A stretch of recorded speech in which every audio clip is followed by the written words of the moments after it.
नहमदुहु व नुसल्ली अला रसूलिहिल करीम अम्मा बाद फ़ाऊज़ु बिल्लाहि मिनश शैतानिर रजीम बिस्मिल्लाहिर रहमानिर रहीम। अस्सलामु अलैकुम डियर व्यूअर्स, आपके favourite Islamic informative channel Shaoor info से मैं हूं प्रोफेसर शब्बीर अहमद। हमारा आज का टॉपिक है, अगर दुम्बे की बाईं आंख में सफ़ेदी हो तो क्या उसकी कुर्बानी जायज़ है या नहीं। ये एक सवाल है जो कि मोहम्मद ताहिर साहब ने पूछा है।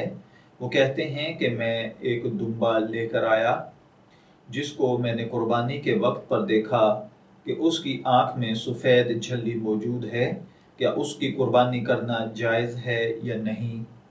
याद रखिए, अगर कुर्बानी के जानवर की किसी वजह से अक्सर बेनाई या मुकम्मल बेनाई चली जाए तो इसकी कुर्बानी जायज़ नहीं, और अगर अक्सर बेनाई बाकी हो तो उसकी कुर्बानी जायज़ है।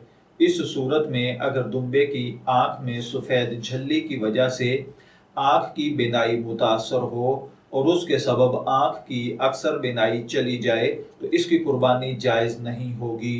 और अगर आँख की बेनाई मुतासर नहीं हुई या मुतासर तो हो रही है मगर उसकी अक्सर बेनाई बाकी है तो उसकी कुर्बानी जायज़ होगी। मैं दुआगो हूँ कि अल्लाह ताला हमें इन बातों को समझकर इनके मुताबिक अमल करने की तौफीक अता फरमाए।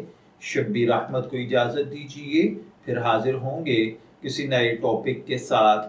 तब तक के लिए अल्लाह हाफिज़।